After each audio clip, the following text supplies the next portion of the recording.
Well, welcome to what is now episode 6 of the Weight Watchers show, 6 months into this monthly show. And hard to believe, but I'd like to thank, in particular, Alex Jennings and Harold Hendricks from the Alchemy Network for giving us this opportunity to do this monthly show. It's been brilliant for us, and I think the Alchemy Network is just a brilliant community of global procurement folks, very, very motivated to make a difference in their profession, and we're pleased to be here. So thanks to everybody for that.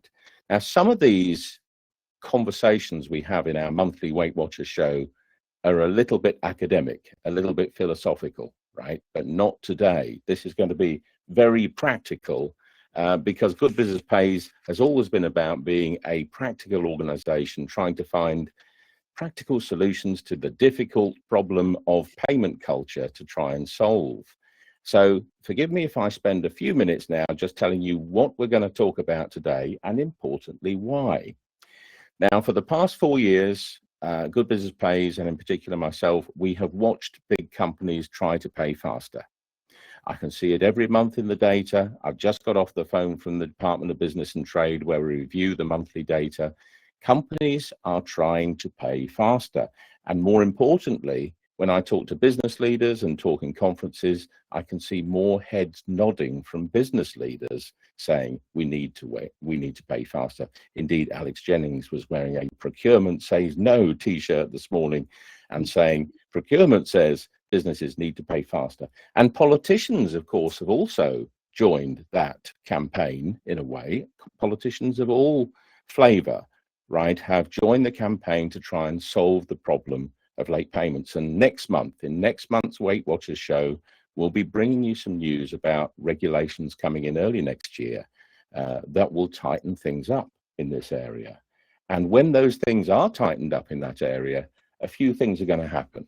Of course, it'll be about payment practices, but by extension, it'll also be about the way companies pay their suppliers. And by extension, that means it'll be relevant to procurement professionals and relevant to all of those who work in the world of P2P. It'll be brought very much into the spotlight in the way that customer service has been brought into the spotlight in the past few years. And that's why, because business leaders understand that we've been asked at Good Business Pays a big question in the last 6 months, less about should we pay suppliers fast and more about, well, we want to do it, but how do we do it? And perhaps even as important or more important than that, why should we do that? You know, if we do pay faster, what difference does it make to small businesses? And if you're a big business, what's in it for us? Why should we pay faster? So sort of to address these questions, we think that data is part of the problem because back in October, something called the Fair Payment Code was introduced. It replaced the Prompt Payment Code. We've done a Weight Watchers show on the Fair Payment Code, so we've talked about it before on this show, but I'll just use it as an example as to why what we're talking about today is important. The Fair Payment Code is quite tough to get onto, right? If you want to go for a Fair Payment Code award, and you want to get, there are 3 levels, gold, silver, bronze. But if you want to get onto silver, let's say, it's really tough. It was really tough for us to get gold as a small business. So imagine if you have hundreds or thousands of suppliers, how tough it's going to be. For a silver award, you've got to be able to prove, for example, that 95% of your invoices to small businesses being 50 employees or less, are paid in under 30 days. And that all invoices are paid in under 60 days. And that you have contracts that are transparent and say, for example, that invoices will be paid in 30 days from the time of the receipt of the invoice. You know, all that's very complicated when you've got hundreds or thousands of suppliers. And how on earth do you prove it? Big companies are finding it difficult to prove. And one of the reasons they're finding it difficult to prove is because the data they hold within their big company systems might not be accurate, or it might be accurate but held in many different places. So You've got the finance ERP system where some of it might be held. You've got BSM systems, you've got procurement systems, you've got the Arebas, the Coopers, and you've got Excel spreadsheets. So you've got stuff everywhere, and trying to turn that into one single truth about the suppliers that you have, what you're paying them, how and when, is really tough. Now, we thought that was a problem, but we didn't know it was a problem, so we asked members of the AP community in the UK. Good Business Pays commissioned some research with 500, more than 500 AP professionals who fill out the forms for DBT every 6 months. So it's the biggest companies in the UK. And we asked them the simple question about what they thought of the supplier data within their systems. How accurate did they think it was? So it's a thought-based thing. Here's what we found. Of the 513 we interviewed, a quarter of them couldn't identify small businesses at all. 40% of them felt confident, did not feel confident, I should say, in the data in their systems, 40%. 63% of them thought a quarter of the data was probably wrong. And 24% of them thought around half of the data was probably wrong. And finally, 66% of them rely on the supplier themselves to keep all that stuff up to date. So having read that, we can read that the people that are directly responsible, let's say, not the only people, but people who are responsible for the accuracy of the data that goes into, for example, your fair payment code application, your report to DBT every 6 months, and in 2026, what you publish in your annual report might be wrong. Not because somebody's doing something wrong, but because the data is wrong. Yeah.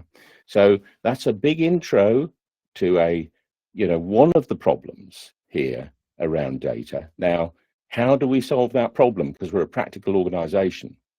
So we teamed up with Previse. You can see Alan sitting there silently and patiently on the bottom half of the screen from Previse. Why did we team up with Previse? A couple of reasons. One, because they are one of the founding organizations of Good Business Pays. Almost 5 years ago, they pretty much set up this organization when I joined it at the same time. So they've been with us since the beginning. They are committed to fast and fair payment of suppliers, and they have built, with the aid of very big companies, and especially those in banks where the regulations are tough, some very robust systems for what I would call, in my simple way, MRI scanning the supplier system and seeing what the real picture is around suppliers to get a golden thread, a single truth of every supplier. Now, that's a lot of introduction. I know that's a lot of information, but it's all important. And I'm now going to hand over to Alan, at least, to talk about why this is important to Previse, and then we'll get into a bit of a Q&A session. Wow, what an introduction. Thank you, Terry. Yes, really great to be part of this webinar, and thank you so much for inviting me on. I head go-to-market and the product strategy here at Previse, so it's my job really to make sure that what we're building really connects with our predominant audience, which is the finance and procurement community within large corporates, predominantly here in Europe, but also in the US. Just a little bit, maybe a background about what Previse does, just to help sort of set the scene. We're ultimately specialists in B2B transaction data. So when one organization trades with another, an abundance of data gets created, whether that's sitting in purchase orders, invoices, in payment files. And really, we've made it our mission to develop algorithms and ways in which we can work to manage that data effectively on behalf of large organizations. So we set out originally with the ambition to pay suppliers a lot faster using that type of data. We built a solution which we now called Smart Pay, which allows immediate payment of invoices on the day of invoice receipts by a large corporate. And more recently and over time, we've been sort of expanding and building on that suite of that product with a suite of other solutions which solve a lot of the other challenges that the finance and procurement function are facing. They predominantly, as you've kind of already alluded to, focus on making sure that the data is in good shape, that it's well connected, that we're connecting fragmented systems together to build one view of the truth, so we can kind of get a very accurate view of who are the suppliers. And then once you kind of can build that rich view of who you're doing business with, you can then do a lot of rich and interesting analytics on top. Yes, very accurate reporting around prompt payment timing is one. You can do a lot of working capital analysis. You can start to really identify how you might rationalize your supply base. So really the analytics that you're able to get once you get that firm foundation of data is very, very extensive, and we've made it our mission to really kind of build out that suite of solutions for the corporates that we work with. Okay. Did you want to then talk about the solution? Because actually, originally, I think all those things that you did at Previse, you've talked about, but in a way, some of the analytics that you'd invented along the way were probably not as important to the work that you're doing now that they were then, but now have really come into their own. And this is the new sort of idea of Supplier Track that you've introduced.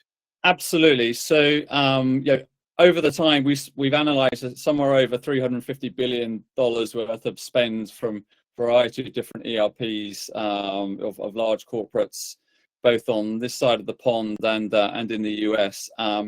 And consistently, we see the same types of issues, challenges, problems occurring, particularly where there are a number of sort of systems that are fragmented, as you alluded to earlier. There's the ERP system, but often there's a accounts payable automation type solution. There's procure to pay. There's contract lifecycle management solutions in place. There are payments capabilities, and all of those sort of reside in their own sort of fragments. And the data that sits in those systems is very rarely kind of joined up or accessible in a coherent way. So that leads to all sorts of problems and challenges. One of those being duplicate records. So it's not uncommon when we go and work with a large corporate that we might find up to 20% of the supplier records held are duplicated or are the same organization that appear over and over again in different places. So one of the things which we spend a lot of time doing is starting to kind of identify, well, how do we bring those organizations together so that you get one unique, clear, aggregated view of that supplier? And in a second, I'll show you an example of that with the systems that we've got and how it works. Another thing which we are able to do then, once you've got that aggregated view, is start to look at, well, what are the discrepancies in the data? So quite often we'll see payment terms marked differently in different places. So the contract management system might look very different to what's marked in the ERP, for example. Or we might see that multiple supplier records for the same supplier have actually got different payment terms marked against them. And in those types of circumstances, there's often a really good opportunity there to rationalize those payment terms, and often for the on the corporate side to make sure that then they're able to offer a very kind of clean and clear experience for the supplier, and make sure that then the cash flow both for the supplier and on the buyer side is then kind of optimized, because you're working with one set of clear payment terms. Another kind of big risk that kind of comes when you don't have a clear and coherent view of your data is opportunities for things like fraud. So we've seen recently a public case that came to light where because a number of different supplier records existed for dormant suppliers that no longer were being doing business with, though a bad actor within the Accounts Payable department was then using those dormant supplier records to then insert invoices into the system and profit for themselves. As a result, as a result, that organization lost many millions of dollars, and ultimately the individual was caught. But those opportunities for fraud existed in the first place because of poor data management. So really, those types of situations. Sorry, go on, Terry. I was just going to say, if folks are interested in that case, it's BMW is the organisation, and that I think you're referring to, where yes, the employee basically used an out-of-date duplicate record of a supplier to attach their wife's bank account details to that supplier, and over about a 4-year period, I think several millions were taken. Over quite, because it was an approved supplier, nobody was questioning it, and because he was putting invoices through at the beginning of under £7,000 that didn't need to be authorized, they were invisible, but the invoices got bigger over time as he got more confident, eventually got caught, led to a huge legal case which you can read about and look up on Google. And here's the interesting bit, and why investment in this area is perhaps important, is that BMW then took their bank, HSBC, to court to say, you should have been looking at the odd transactions of your customer, because large amounts of money were being passed across, I think, 10 or 20 different bank accounts he'd set up within HSBC for money laundering terms. So, you know, this is real stuff. It's not just about being tidy, right? It's not, cleaning up your supplier data isn't just about being tidy and being neat. There are real business reasons for this. I had a question, Alan, about who owns the problem, though, because this is a problem that we've talked about, stretches across different systems.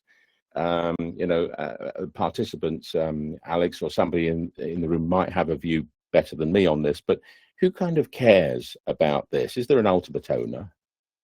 And ultimately, I think this is probably the domain of the CFO, to kind of make sure that the data associated with the finance part of the organization and the transactions that the business is doing are correct. But as you called out, the big challenge is here that it actually sits across a number of different silos sort of underneath that. So the procurement department have a big part to play. The accounts payable function also have a big role to play in that process. Only in the very largest do you end up with someone that's actually got responsibility for the full procure to pay sort of system lifecycle, where you can sort of see those types of people in place. They are working hard right now to try and bring that aggregated view together of their systems so that they can start to do smarter things with their data. Let's not forget, with the likes of AI and all the automation opportunities and rich intelligence that will come in the future, unless you have that very kind of clear view of what your data is and accurate, and it's held accurately, then the real garbage in, garbage out scenario will really eventuate, and you will not be able to kind of benefit from those types of opportunities. So I think that organizations are starting to take a bit of a look forwards into the future, and that again kind of creates a big opportunity for the likes of what we're doing here with Supplier Track. Yeah, and Alex has quite rightly said, wherever you sit in this P2P thing, it's your responsibility. And one of the things I like about this piece of work is that we hear a lot of people talking about either P2P transformation or finance transformation. But having been a change management partner for 15 years or something, I know that you have to start with something that people share in order to get them to break down a silo. And this information about suppliers, if you could find a golden thread that all parts of the P2P, finance, procurement, AP could share together and see one view and make a positive difference, that would be a great place to start with some transformation work. And based on an earlier call where we talked about big consultants, cash flow consultants coming in to do this work and potentially decimating your supply chain by saying, well, we'll just cut off the bottom 25%, extend the payment terms, and then the consulting firm will take its commission out of the 100 million we save. Very nice for them, not ideal for the client company or their supply chain. I think what we're talking about here, which I like as well, is give the people inside a company, within procurement, within finance, the data and the insights to make the decisions themselves about what can be saved, what opportunities there are with the insights, and let them do it themselves. And then they don't have to decimate their supply chain unless they want to, of course, I guess, right? Absolutely. And shall I come on to now to maybe talk about sort of Supplier Track? We've talked a lot about the challenges and the problems. Let's actually talk about the solution now. Yes, please do. And see whether my share the screen button will work.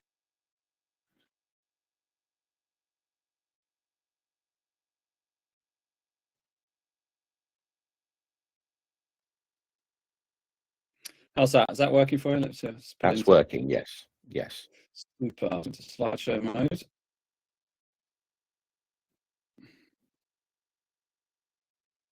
So first up, well, set the scene at a high level in terms of what it is we've set out to do, and then we'll kind of bring that to life with some of the analytics that might sit underneath it. So, what is Supplier Track? Well, you've heard a lot about the problems around challenges with data, multiple duplicated records, records sitting across multiple different systems that aren't necessarily kind of connected. The first sort of real objective of Supplier Track as a solution is to provide that kind of aggregated, clean view of your supply base, bringing together records from multiple systems, rationalizing them so that you can then get, you understand the relationships between the supplier records, and you can get one aggregated view of who you're doing business with. Once you have that kind of aggregated view, then it lends itself to kind of enrich that with all sorts of other bits of information. So quite often what we'll do is we'll go out to third-party databases, people like Dun & Bradstreet, Experian, EcoVadis, and we'll then bring in data in an automated fashion that helps to then really enrich your view of what the supplier, who the supplier is. So that might be things like credit information, it might be ESG ratings, it might be SME classification. One of the things we hear time and time again is that organizations actually don't know whether there's a business is, should be classified as a small business or a mid-sized business or a large business, which is creating problems, as you talked about earlier, with getting those silver awards or gold awards with the fair payment code that's been introduced. So by having that kind of aggregated supplier record and then being able in an automated fashion to kind of go to some of these third-party databases and bring the sort of the enriched data in, it really then allows you to then provide a deeper level of analytics, which is then what the sort of second part of the Supplier Track solution does, which is about allowing you to get better understanding of your payment performance, being able to kind of segment your supply base and look at your payment performance by whether they're a small business or a larger organization, to be able to see the sort of the payment terms that you're offering or are being provided to the supplier as a whole, see whether there's an opportunity to rationalize those, and to also to kind of see whether there's an opportunity here to kind of bring pools of spend together and seek out savings. So by having that kind of enriched record, the intelligence and the reporting side of Supplier Track really then gives you what you need to go away and not only become kind of compliant with the fair payment code, but also actually to become more efficient as a procurement organization and as a finance function as a whole. Terry, shall I jump into the demo, or is there anything else you kind of wanted to add or build onto that? Only a quick question from Alex that came. I think it's an easy one. How do you classify small businesses? I think, Alex, that we use the legal definition in the UK, which is 49 employees or less. So that's it. Yeah, go on to the demo, Alan, please. Sure. Okay. We're going to start with what we've described here at Previse as our Smart Match tool. It's an AI-based solution that, first of all, will connect to any of the data sources or systems that you may be using as an organization. So we're able to take data from ERP systems, as large as kind of Oracle and SAP, all the way down to the sort of the mid-sized ones, such as NetSuite, Microsoft Dynamics, etc. We'll connect with the AP automation solutions, contract lifecycle management, payment and billing systems. And really the idea is to kind of bring that data in its rawest form. It can be unstructured. It doesn't need to be in any particular kind of format at all. What the solution then does is it starts to then kind of clean and harmonize that to a consistent model.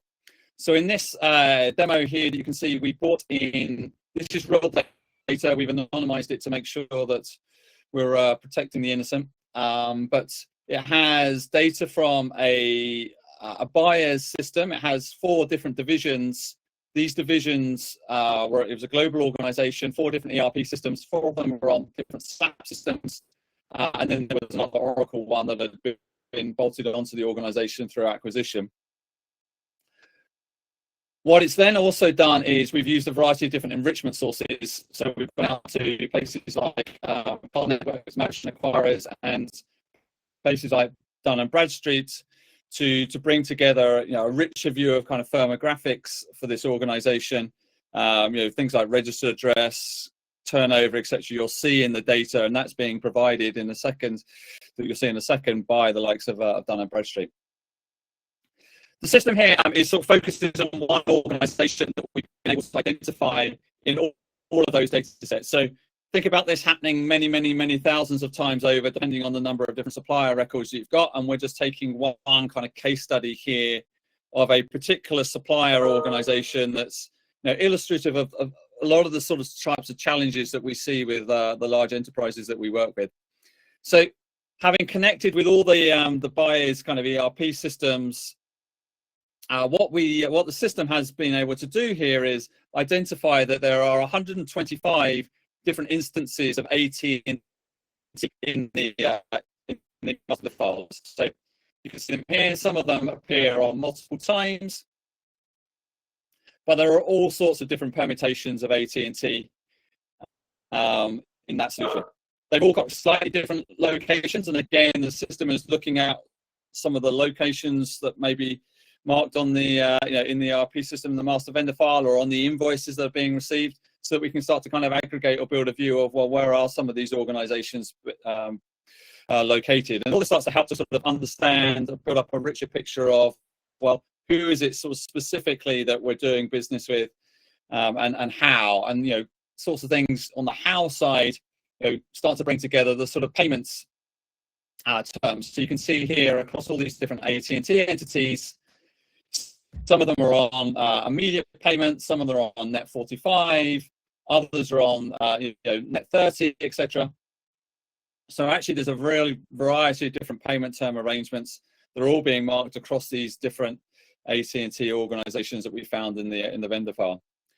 Once we kind of built up a view and brought all of the different sort of pieces together in their fairly raw form, what the system is then doing using AI algorithms is trying to identify and match which ones are the same organization, so we can start to rationalize them into one view. So if I jump into the kind of the entity view, what's in here, if you look on the left-hand side, we've been able to map all of those sort of 125 different organizations ultimately to 6 different, what we describe as canonical entities. So these are unique entities that we believe are consistent or representative of the 125 different supplier entities that we found in the ERP. And you can see here, this is an example of AT&T Corp. What we've been able to do here on the right-hand side then is show you all different AT&T supplier records, which the system has managed to map to AT&T Corp by looking at things like the name, the domain names, the locations of that organization. The system saying, yes, we now think that these 50 or 60 sort of records here all now resolve themselves to this one AT Corp entity.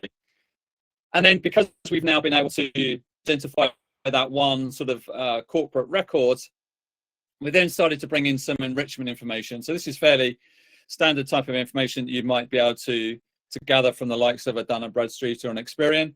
But again, the system's doing that automatically. So you're not having to go away and manually search in the D&B database, or you're not having to kind of rely on the D&B search APIs to kind of come up with a list of results that you're going to have to select from to find the right one.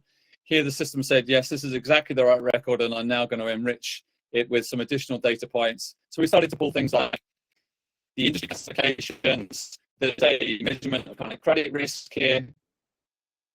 And we've also started to kind of map it to the group structure, so we can understand who the domestic ultimate owner and the group ultimate owner are for this particular entity. So you can see how now we're starting to kind of stitch all of these various different 125 different supplier sites into now a kind of a coherent kind of aggregated view that we can then start to kind of build, an additional level of intelligence onto. Once you kind of got that aggregated view, you can start to do things like this, which is pull together a more detailed view of those kind of payment terms. So we can now see, across all of the different AT&T groups, those different payment terms which you mentioned earlier, but you can start to see the amount of spend on an aggregated basis that's taking place. So the most common amount of spend, or the largest amount of spend, is on 30-day terms. Almost $4.5 million worth of spend there. And on average, it's taking about 2 days for these the invoices to kind of get into the system. And actually, they're then taking a further 26 days, so that then the supplier is being paid slightly earlier in this example, on day 28 on average. If you look down here, same sort of story, a lot lower volume of spend on 45-day terms. So you can see here that it's actually taking 26 days for these invoices on average to get into the system, and then a further 18 days to kind of get them through to payment. Alan? So, yes, go on, sorry. So just looking at this, this is very powerful insight, obviously, for one organization, AT&T, and now down to the granular level. And I just wanted to come back to the fact that this is very powerful insight for the employees of the company themselves, for which, and I can say this as an ex-consultant, consultancies used to charge quite a lot of money for doing this stuff, and would then take their money out of your system by decimating that supply chain. Whereas what I like about this is that it enables the procurement lead or the team that's doing that within a company to see everything themselves, see where the blockages are in the system, and decide if and what to do about that within their own family. So the money is spent by the company themselves, prioritizing the AP process, the suppliers themselves, without interference. Absolutely. And you can look, for example, problems or challenges that may well be kind of occurring here around the 26 days to entry of this invoice. You can kind of then go and pinpoint and find sort of specifically where in the organization is that occurring, and try and address that with process change or transformation. So it does allow you to be kind of very targeted around then improving your procure to pay practices. One of the things which we've recently started to kind of build on top of this is spend classification, so that then not only are you starting to get a view of your payment terms and the working capital side of your business, but actually how do these spend areas kind of classify themselves around a spend classification taxonomy. And once you kind of get that type of view, you can see where you might have overlapping supply arrangements, by different business units, by different geographies. And again, from a strategic procurement perspective, that becomes a very powerful tool to be able to go on and make decisions about how you're going to manage your supply base. I have another question, which was about the enrichment information that you can bring in from external sources, from Dun & Bradstreet, etc. One of the things that procurement folk have often talked to me about is the number of things that they need to check for a supplier when onboarding them, not only about payment terms, but also about maybe their net zero rating or sustainability rating, or the child labor stuff that comes in. Can you pull in data from the EcoVadis, the sustainability measurement organizations, so that can also be included in a company profile? 100%, absolutely. So that type of data, once you've got that rationalized record, becomes and using the kind of the AI matching tools that we've got, we're very used to kind of going out to those third-party databases like EcoVadis. Actually, what we've got on screen here is an example of where we've gone out to ZoomInfo. For those that don't know ZoomInfo, they're a contact database full of personal contact details. And in this example, the organization we're working with asked us to kind of pull back certain roles and individuals that were found in the ZoomInfo database, so that they then had them on record with their email address and wherever possible their telephone numbers. So these examples here of these individuals, and again, the names have been changed to kind of keep things anonymous, but they are examples of records that we have pulled back from a third-party database, so that you start again get a richer view of the supplier, all aggregated into one central place. And once you've got that, just a thought on that Zoom info one. Presumably, then going back to the BMW case study, if I was an internal audit and we were able to track, let's call it suspicious payment behavior within one of those AT&T entities, and I had this list of executives, it would be very helpful if I wanted to be able to contact them and ask them about, what's going on with our company, for instance. You've got that level of detail. Exactly that. So you've got kind of, I guess, independently referenced, individuals within that organisation that you can kind of go and do those types of checks with. Here also, this exercise was done as part of a discussion around the payment arrangements that the supplier was going to be offered. So they wanted to understand, who it's likely to be in the some of the finance teams that they needed to speak to kind of go and have that discussion about how the type of payments that they might be receiving kind of going forwards. I'll just give a couple of other views in terms of some of the analytics. So this is then down to the kind of the supplier level, individually. It shows the sort of the rich type of information that we're able to get at a supplier level. Again, sort of useful if you're going out and having just about to do a supplier review and you want to kind of understand what type of experience has this supplier had from a payments perspective.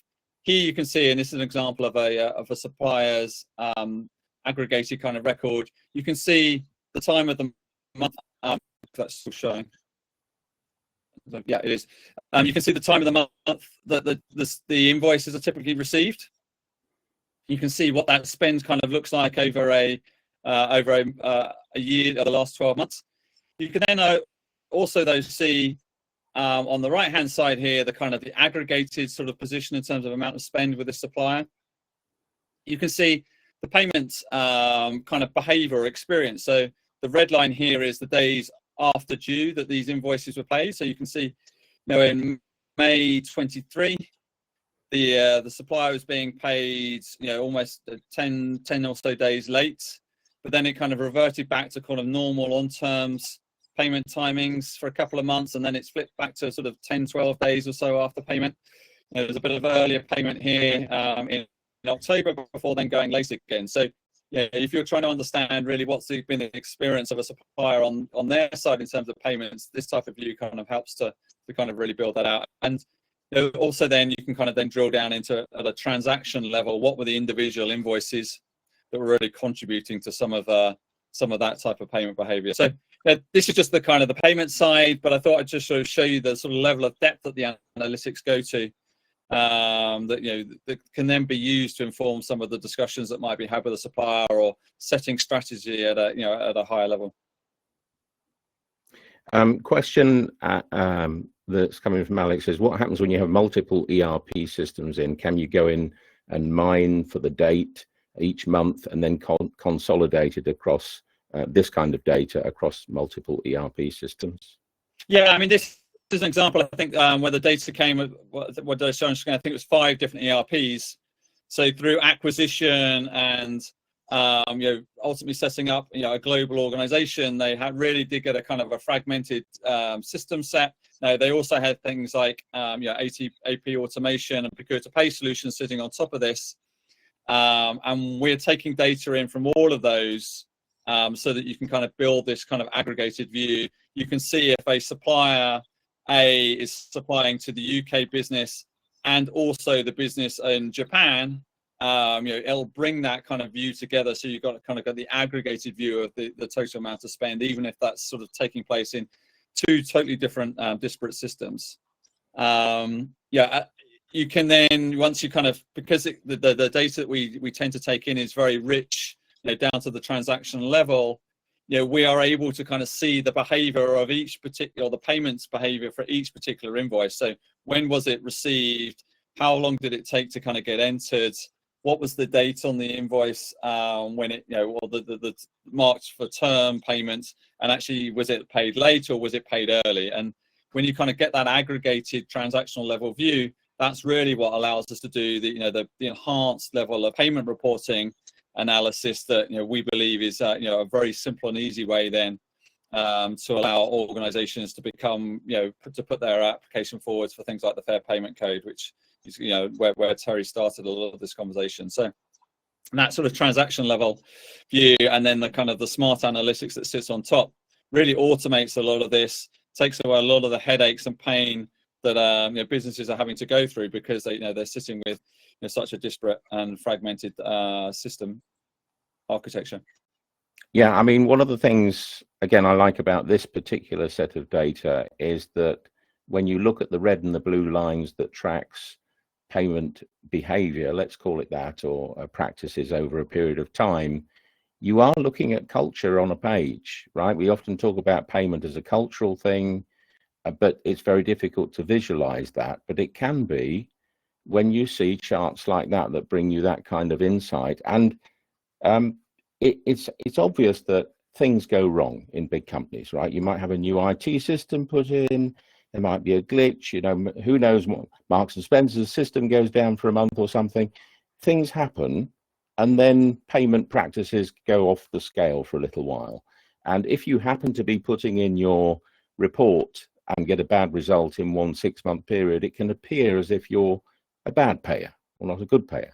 But I think having this kind of level of insight helps to explain all of that stuff. And I think in the hands of strategic people who understand how to build better supplier relationships and be strategic in that role, will take this insight and do something very exciting with it. Yeah. So what's the plan?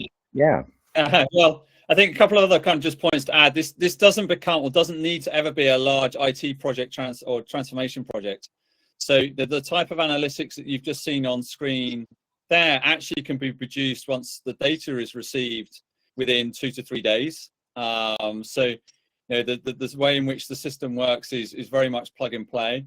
If we're working with the likes of an ERP or an SAP or an Oracle, as a system, that connectivity can be put in place usually within a day or two's worth of effort of an administrator installing some of the connectors that we have available.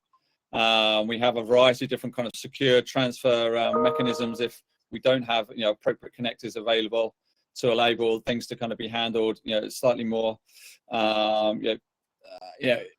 less or without manual effort. So very, very quickly you can turn on this. And so for all those sort of people out there that are spending days with spreadsheets kind of trying to go through and marry up multiple master vendor files and payment data, and maybe even kind of send categories to try and piece together a view of your supply base, very quickly now, using the AI and the analytics that the Previse has got here, you can get some answers to some big strategic questions and automate a lot of the kind of administrative tasks that you need to do to kind of get decent reporting out to help support things like Fair Payment Codes, awards, etc.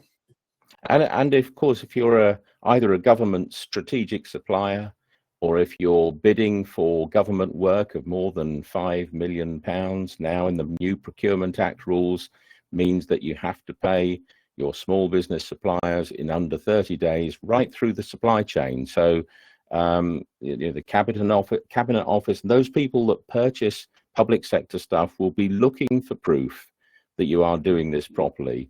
And of course, and I would say this, wouldn't I, because Good Business Pays is working with Previse on this, is that a small but important piece of what you get when you do this kind of work is you get a certification from Good Business Pays at the end of it that says, for small businesses, you're paying this percentage. For large businesses, you're paying this percentage, which is an independently verified certificate, which I would say you could take to the bank, but I'm not sure who at the bank you'd take it to. But it is very, very important and recognized. And I think that's an important thing. I think this will not solve the whole problem of payment culture and paying fast. But I think what we've been interested in is there's this big hole which is around the accuracy of data, which we've been sitting on for 5 years, where when we look at payment data and everybody says, well, yes, but people game the system and they don't tell the truth and they just say what they want. Between things like this and the regulations changing, this is all going to get a lot more serious and a lot more accurate. And what I really like is that you're not going to have to ask the big consulting firms to come in and do it for you. You're going to be able to do it yourself and keep all that insight in yourself. I'm just going to ask if there are any questions before I bring this one to a close and ask you, Alan, to if you've got any closing comments, any questions, like the auctioneer. Alan, from you, any closing comments, anything else? How do people get started? They, contact one of us and they're off to the races. I think that's right. Yeah, speak to. Please feel free to reach out to one of us. We'll maybe follow up with some of the contact details in the notes. But really, we're very used to kind of demonstrating the value of this and the power of it, in very simple and straightforward kind of proof of concept. So, if this is something you're interested in, you want to kind of explore further, we're happy to kind of deep dive and do some of the sort of demonstrations, directly to you and your team to kind of get you comfortable with the type of analytics that we'll be able to offer and share. And then very quickly, we'll demonstrate and prove the value of it. And then from there, if that's something you're interested in having within your organization on an ongoing and regular basis, then happy to kind of explore that further. We had a question from Alex, which is a good one, which is, why isn't it built into ERP systems? Alan will have his own answer of that in a second. My response to that is, to some extent, they will tell you it is. Right? Oh, yes, there's nothing you can do here that you can't do in Coupa, for example. Well, absolutely not. We've tested that out. You cannot get this kind of insight in ERP. And the other thing with the ERP systems is, you might be using multiple ones, right? So you might have it in one ERP system, but not the others. Or some of your supplier data might be on Excel spreadsheets, God forbid, or anything else, whatever it happens to be.